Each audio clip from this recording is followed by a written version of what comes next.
Welcome, everyone. This is our last class in our series about the book of Numbers. Can't believe we got here so quickly. So we're going to do the last two portions of the book of Numbers tonight. And that is, they're called in Hebrew, Matot and Masei. Matot means, here it means tribes.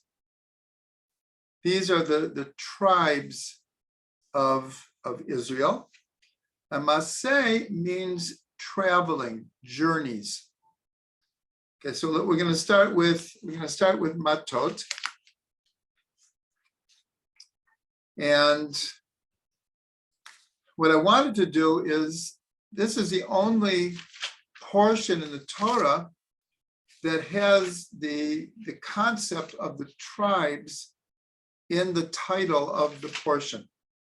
So I want to look at the importance of tribes in the history of Israel. Because what's happening here in the book of Numbers is the book of Deuteronomy, which follows these two portions. Then there's a new book of Deuteronomy. The whole book of Deuteronomy takes place in 37 days. Even though you wouldn't necessarily know that, there's a lot of written in the book of Deuteronomy, but according to tradition, we know the day that Moses began speaking the words of Deuteronomy, and we know when he finished. So it was only 37 days. So these last two portions of the book of Numbers, here we're completing the 40 years in the desert. The whole story of Israel going down to Egypt and becoming slaves and then being redeemed and receiving the Torah and the 40 years of wandering in the desert. And these two portions are coming to an end. They're coming to an end. And here Moses addresses directly the heads of the tribes. That's how the portion begins. So I want to use this to try to understand the place of the tribes in Jewish history. So the first most basic thing is that there are 12 tribes, and these 12 tribes come from the 12 sons of Jacob. In other words, it's a story of how a family became a nation. Jacob had 12 sons. Each one of them had children and more children. And by the time we came out of Egypt, so each one of the tribes had many tens of thousands of people in their tribe. Now,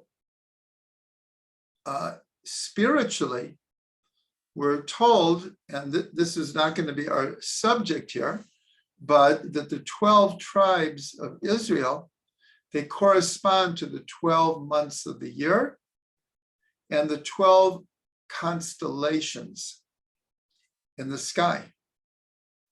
And so the number 12 is not just any old number, that the 12 tribes represent something much greater than they are. And so their energy is represented in the 12 months of the year and in astrology and in astronomy. So all of the ancients looked to the constellations as a way to try to understand the universe, especially understand time and even space, because in a circle, each of the astrological signs take up 30 degrees. So a whole circle is 360 degrees. And when divided by 12 is 30 degrees each part of the circle. So the 12 tribes, like I say, represent a microcosm of how we look at time and space. So as I said, the whole story, especially in the book of Exodus, is how a family becomes a nation. And the point I want to make is that the tribal structure was very, very, very important to everything about Israel.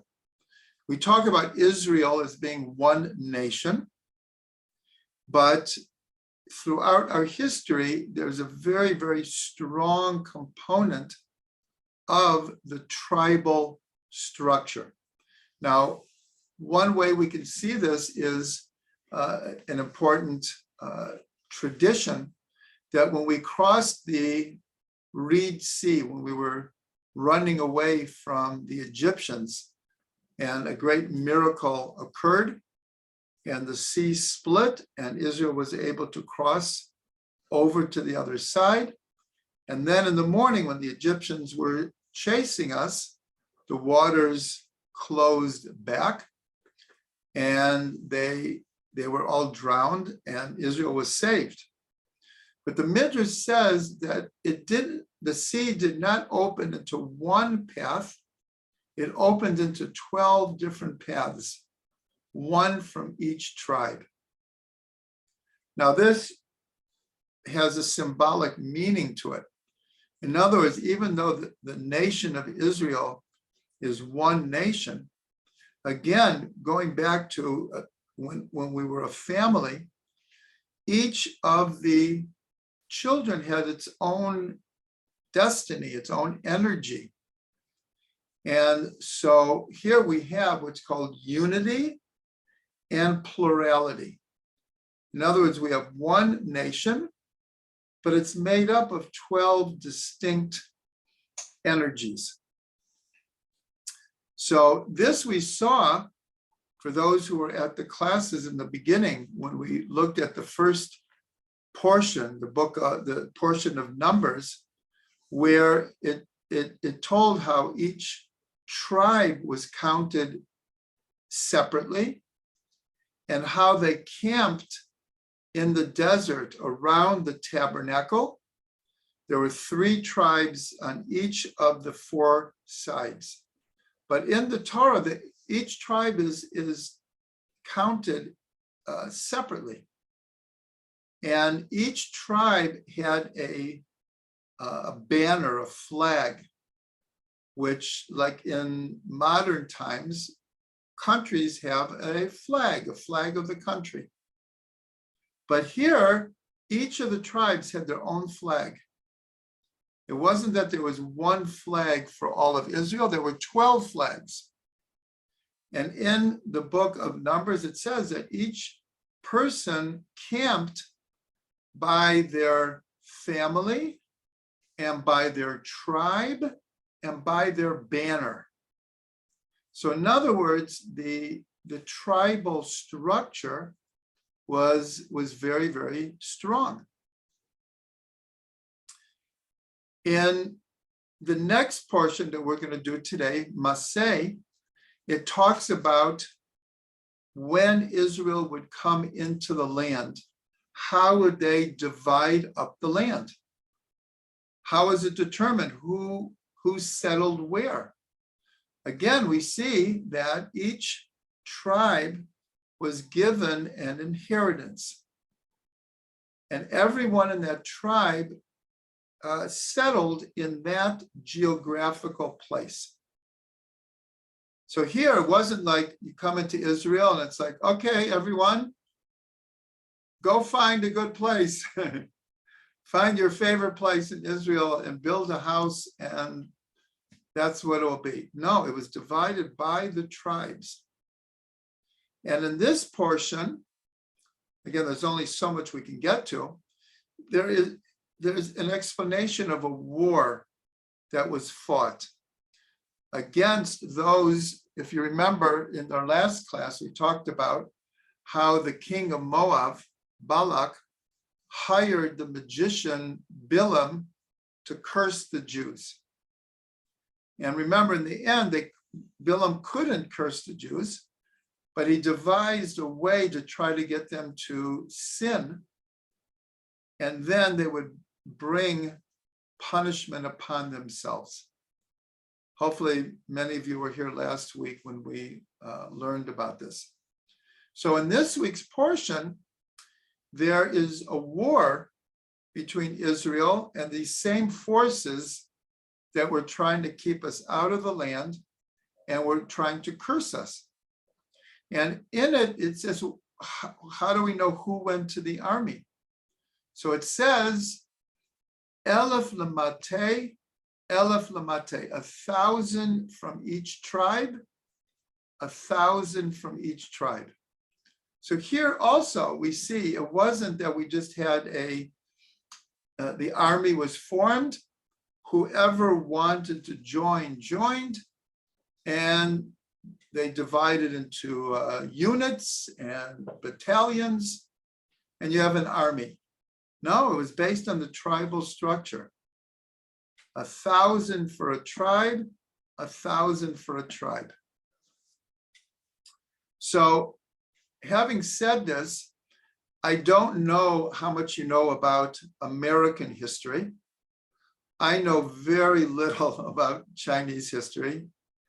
I'm sorry to say, I would like to know more, but perhaps you know that when the United States was originally formed, before it was the United States, so most of the people who sailed across the ocean from Ireland, Scotland, England, France, Germany, all the different countries in Europe, most of them were running away from religious persecution.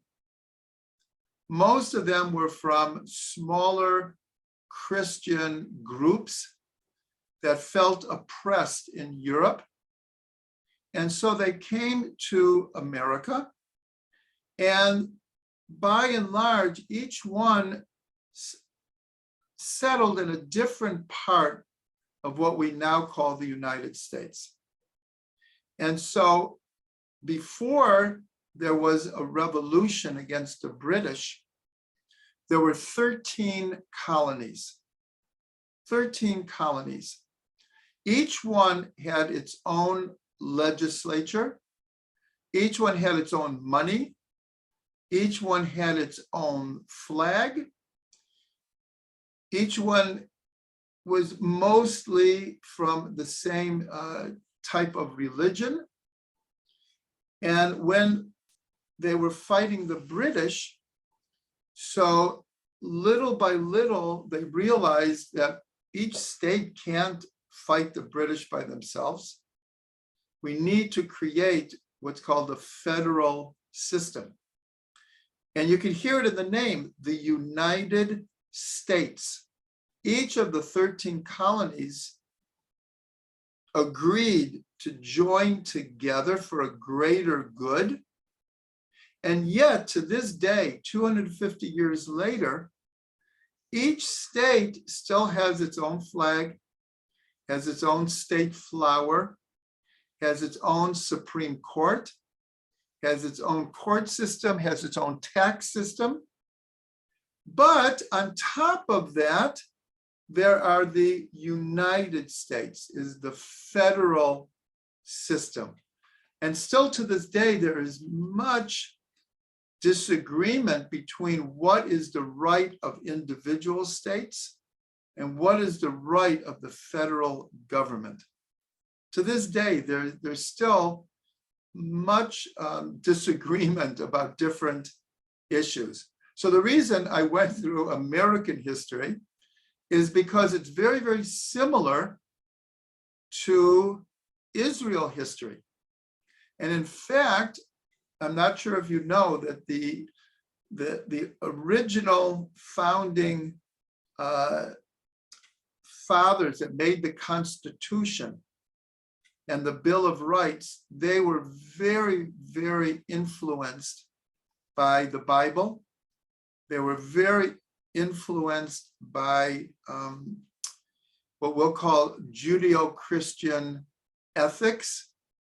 There was even serious thought of making Hebrew the national language. Believe it or not, there was actually serious thought of making Hebrew the national language. Some of the best known colleges in the world, Harvard, Yale, in their emblem, they still have Hebrew written in it. The emblem of these famous colleges have Hebrew in it. And the whole idea of in God we trust, and all of this is very, very influenced by the Bible. So they also saw the states, in a sense, like different tribes.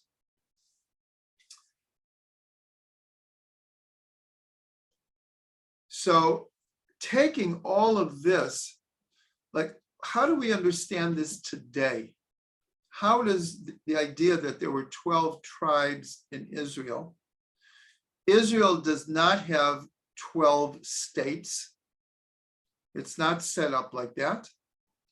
But because Israel is what's called the ingathering of the exiles, Israel is one of the most complex societies in the world, because there are people from over 120 countries who have settled in Israel. And each one came with their influence. And of course, there are non-Jews who live in Israel, but there are Jews from 120 countries who came back to Israel. And you have religious, and you have non-religious, and you have Ashkenazim, and you have Sephardim, and you have Hasidim, and you have Haredim. And actually, you see every color of skin in Israel, of Jews coming back from places all over the world: black, brown, yellow, white, and everything in between. And this is like the gathering of the tribes. This is like a gathering of the tribes. Now, in the Western world, I can't, again, I simply do not know enough about Chinese history or culture. But when you look at the Western world, the great emphasis is on the individual rights, that every person should have the freedom of expression and religion, the pursuit of happiness. Now, all of this is wonderful, but what we see in the Western world, because of this tremendous emphasis on individualism, the idea of a country being tribal is not something that most people understand. As I said, I mean, people love their country and maybe are proud of their country, but it's very, very different than a tribal structure to a society. I hope you can understand what I'm saying, because in a tribal society, the bigger picture, in a sense, sets the tone for the individual within that. And in most Western countries now, you don't see that kind of cohesiveness. You don't see that kind of national sense of destiny. You might have pride in one's soccer team, in one's, what is it called, that famous contest of singing, and everyone's rooting for their their singer or their group or their basketball team or their soccer team or their football team. But you don't see a sense of national destiny in most cases. And a tribal structure is, you do see that. And so again, I can only comment about in Israel. I grew up in the United States, and I actually go and visit every year. And it's just a different energy within society as to what is the purpose of life, what's purpose of the country, what is the bigger picture. So that's how I relate in Israel, that Israel still has, even though we don't have individual tribes like we once did, and we don't have individual inheritances in the land where everyone from one tribe will live in the same part of the country. But still in consciousness, there's still a great tribal consciousness, a great tribal consciousness. Okay, so as I mentioned, we're still in Parshat Matot. A war is fought. And in the Bible, it says that Pinchas, he was sent to lead the army. And so there's a question, why was it Pinchas? So if you remember, again, for those who were here last week, we learned all about Pinchas. Pinchas was the one who, when even Moses didn't know what to do about a certain situation that was happening, that Pinchas went to Moses and reminded him of what the Jewish law is in that case. And if you remember, there was a whole plague spreading in the camp. Thousands of people were dying. And because Pinchas, he did what he did, he stopped the plague. And if you remember, God rewarded him with a covenant of peace. So you would think, well, maybe Pinchas should retire now. Why is he the one to lead the army into battle? And so we learn a very interesting thing from this, that there's an idea that a mitzvah is a commandment. So, and we have 613 commandments in the Torah. So who is recorded as having done a mitzvah? Let's say it's in the Bible and they're discussing a certain mitzvah, and they're attributing to someone who did this mitzvah. So what they do is, the one who finishes the mitzvah is the one who gets it recorded in their name. So one might think, well, why isn't it the one who starts the mitzvah? That's the person who thought of doing this, and this is the one who got the whole thing happening. Why is it after the one who finishes? So this, as everything in the Torah, this can teach us a lot.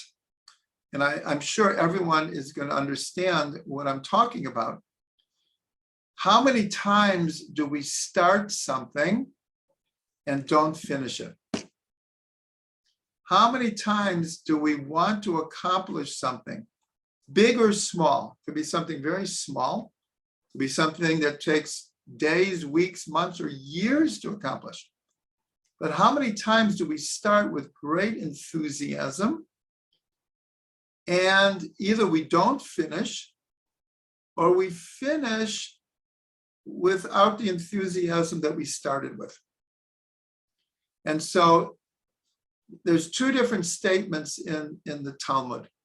One says everything goes after the beginning, and the other one says everything goes after the end. Now, what does this mean? First of all, it's not a contradiction. It sounds like, well, one says everything goes after the beginning. The other says everything goes after the end, so they can't both be right. But that's not how we learn. They can both be right. There's certain circumstances where the importance is to start something. Other times it's like, if you don't finish it, what have you accomplished? So there's beginnings and there's endings. And obviously the ideal situation is that we finish what we begin. And that actually brings us back to the very beginning of the Parshat of Matot, where Moses addresses the heads of the tribes and tells them the laws of taking vows. A vow is a promise. A person, in a sense, officially makes a promise. I am going to do X, or I am not going to do X. Well, in Jewish law, that takes on a commitment to actually doing it.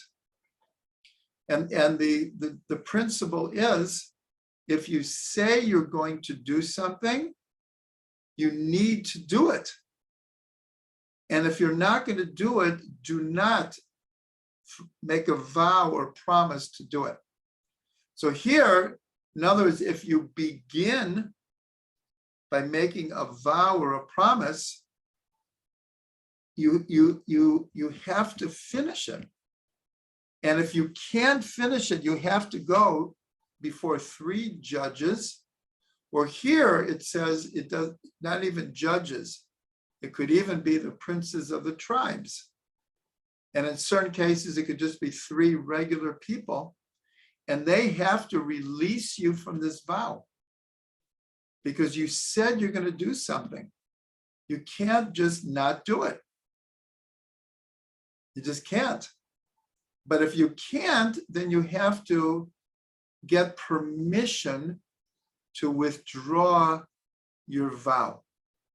So here, Pinchas, so why is he sent to fight the war? Is because, in a sense, he began the mitzvah. He began, in a sense, fighting back against these people that wanted to destroy us. And so now, who is going to finish? Who's going to finish the story?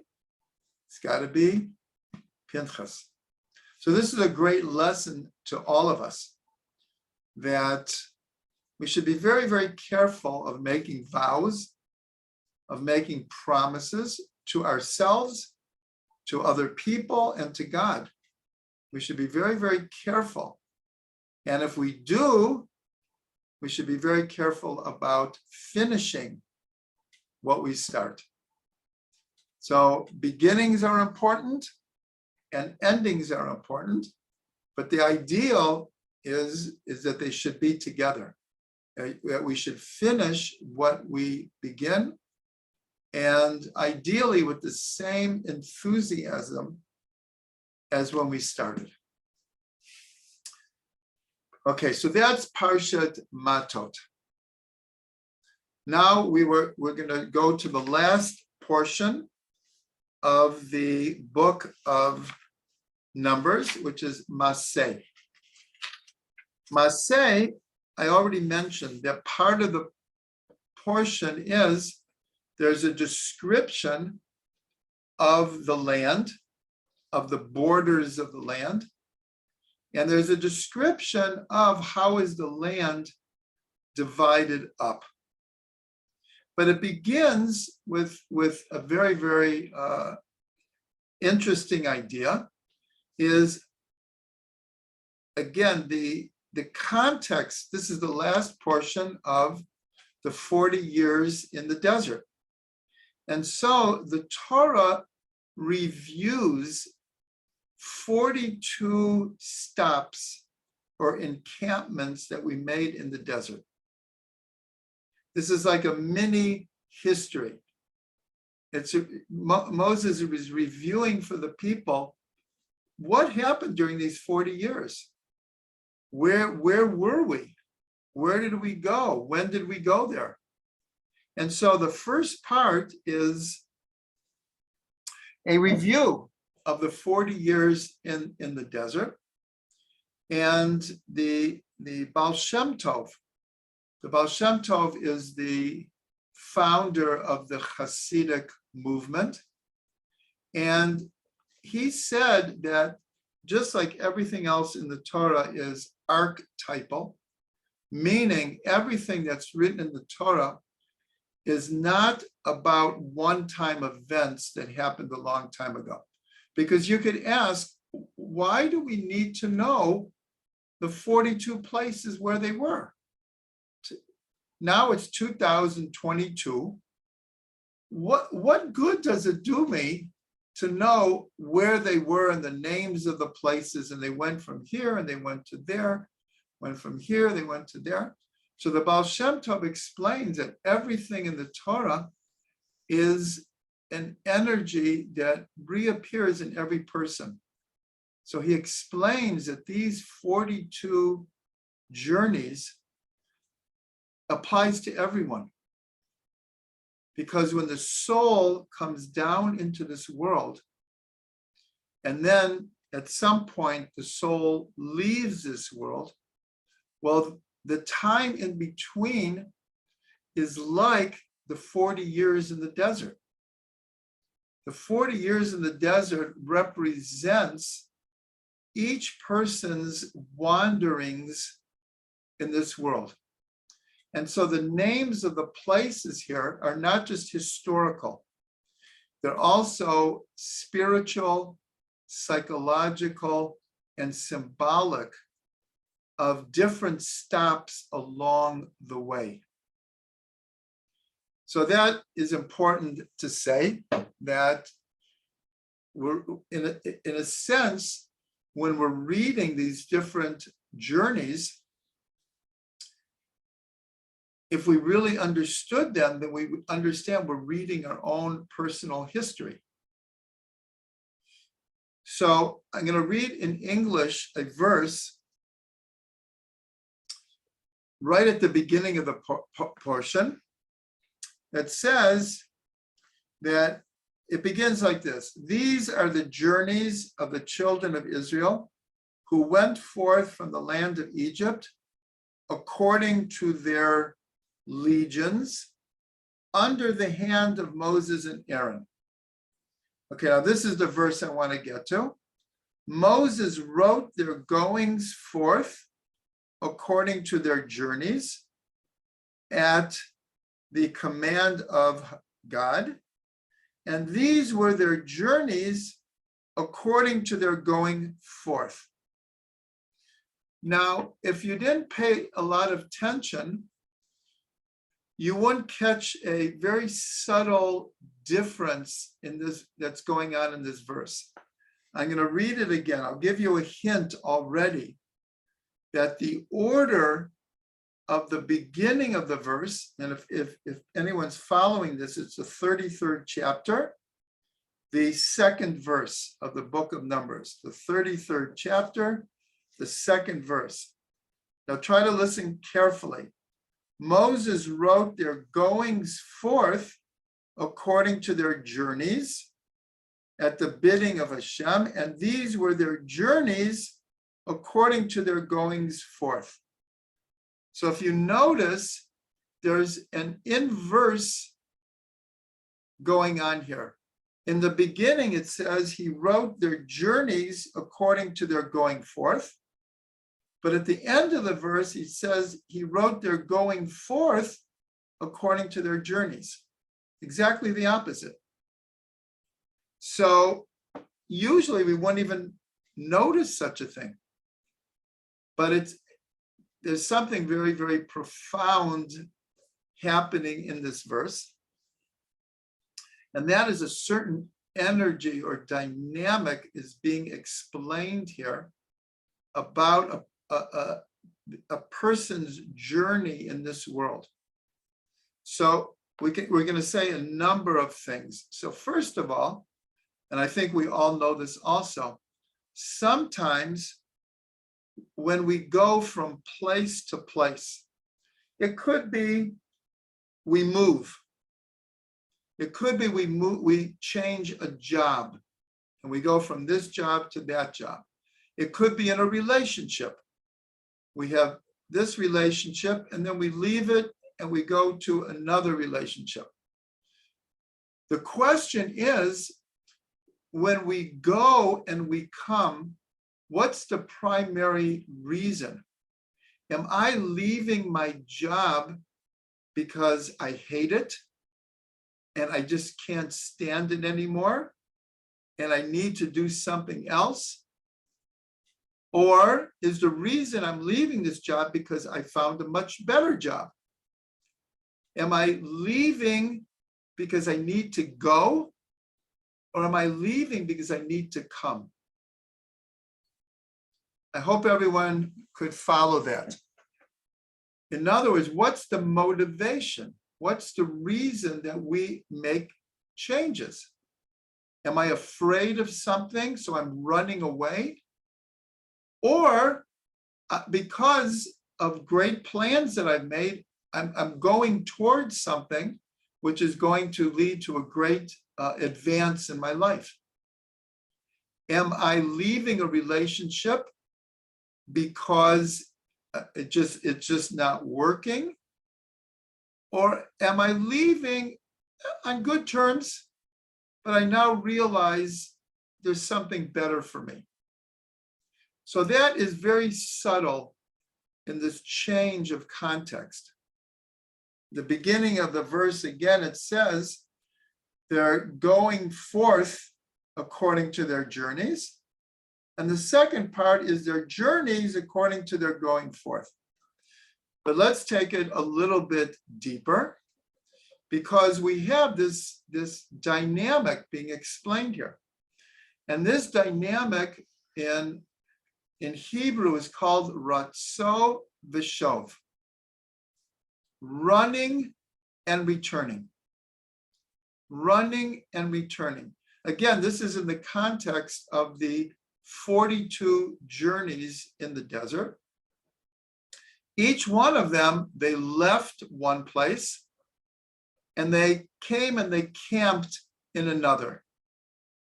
And then they left that place and they camped in another. So this dynamic is called running and returning. And we're told that this dynamic exists on every level of reality. These 42 journeys are manifest on many different levels. For example, if you just put your finger to your pulse is running and returning. If you put your hand on your heart is running and returning, running and returning. Every breath that we take is this dynamic of running and returning. You go to the ocean on the new moon, and then you return on a full moon. Well, the waters are in completely different places because the tides are running and returning. And we now know also in every atom, there is a pulsation, like in electricity. And we know that even the way our brains work are these synapses, the electrical currents between synapses in our brain. So I know I just said a lot, but this idea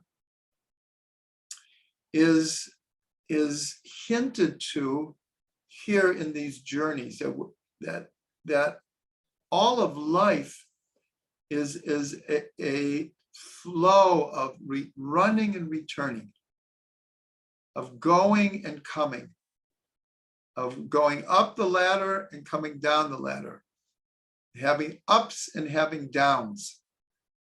And so the way, again, we would have to do it in Hebrew, but the way these 42 journeys are written, it's emphasizing this kind of dynamic that the soul is experiencing.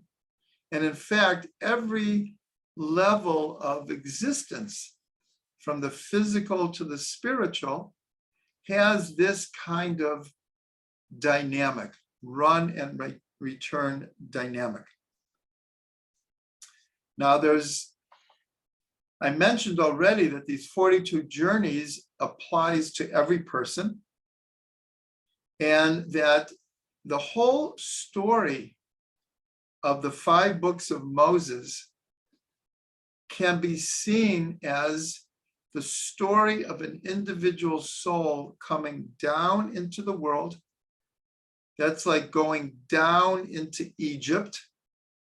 The word Egypt in Hebrew, Mitzrayim, comes from the root Meitzar, or Tsar, which means narrow, a narrow place. That's what Egypt actually means in Hebrew, a narrow place. So when a soul, a spiritual soul, comes down into a physical body, it's like going into a narrow place, because our souls are infinite in potential. The body is very limited, very finite. So the whole story of Israel going down to Egypt and becoming slaves is the story of the soul coming down into the body and the needs of the body, in a sense, enslaving the soul to fulfill its purpose. So the question that every person can ask themselves, am I a body that has a soul, or am I a soul that happens to be in a body? But if we look at that, I'm a body that has a soul, then in a sense, the soul is in a state of slavery to the body. And then we are redeemed from Egypt. We receive the Torah. And then we are heading for the promised land. But it's not so simple. We end up wandering for 40 years. But that's the story of every person. And after 40 years, and in our tradition, the Torah is our guide. The Torah is our guide how to become free from the slavery to the needs of the body. Not to put the body down, not to ignore the body, and not to look at the body as being something evil. It's not. But who's running the show?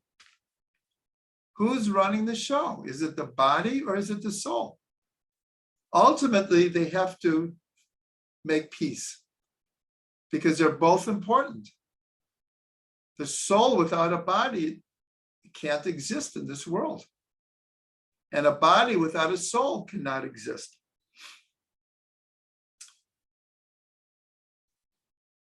So this is a bigger picture, especially as we're ending the book of Numbers. And this portion is reviewing with us what is the journey of life like. So here I'm trying to bring a bigger picture of what is really being taught here. Okay, so one other subject in this last portion Give me a second here.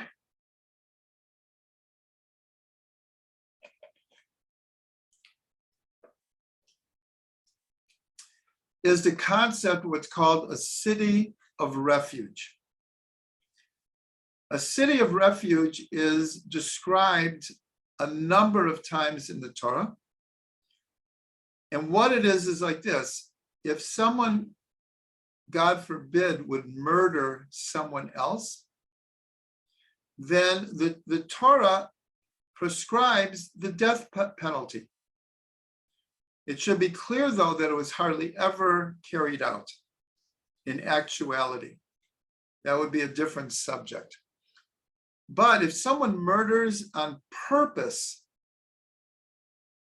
and they are caught, they are punished. But what happens if someone kills someone else accidentally? An accident, it's an accident. The person did not mean to hurt this other person, but it happened. So there was what's called a city of refuge where this person would have to go to. And they would stay there for a certain amount of time, and eventually they could leave. Why? Is because even though they didn't do it on purpose, things don't just happen. And there's some level of responsibility for what happened here. So they would have to go to a city of refuge. So again, we have the question. Today, we don't have cities of refuge. So what do we learn from this? What can we learn? First of all, we should know that the whole idea in courts around the world about different degrees of what's called murder or killing or manslaughter are based on these teachings in the Torah, where there are different levels of responsibility and there's different levels of punishment, whether it's on purpose or not on purpose. But a person who kills without meaning to has to go to the city of refuge. So what do we learn from it today? So one of the many things that we can learn from it is the idea of a mental city of refuge, a psychological or intellectual city of refuge. Why? Because each person does things that they regret. Everyone does things that if they could do it again, they would do it differently. Everyone makes mistakes, big and small. So what do you do? What do you do when you've done something wrong? How do you fix it? So in our tradition, you do what's called tshuva. You do three things. You express regret, you confess, you admit what you've done wrong, you show regret, and you commit not to doing it again. That is the process of tshuva, and everyone can do tshuva. But let's get back to the city of refuge. So even if we don't do things wrong, we all have energies that kind of chase us, our past. Everyone has a past, and there are things in it that it's hard to get away from. So everyone needs a spiritual city of refuge, where they can feel safe. Where they can feel safe and not be chased by the past and not be chased by our mistakes and our wrongdoings, where we can enter into a place where we can do tshuva, where we can change, where we can come to inner peace within ourselves and inner peace with God. Now, this is just a basic idea about this city of refuge, but it's really taken one more step where what's been developed is using this image of a city of refuge as a meditative place, a place to enter into meditation, contemplation, prayer, that everyone needs a place where they can feel safe to talk to God and to be honest, and has a safe place, a quiet place, a peaceful place where they can meditate and they can be prayerful and they can find inner peace. So that's a very good place to start, to finish our series on the book of Numbers. I'll end with a blessing to everyone that we all can find this city of refuge where we can relate to our inner soul, we can relate to God, we can come to understand our journey in life, and we can make the best of our lives.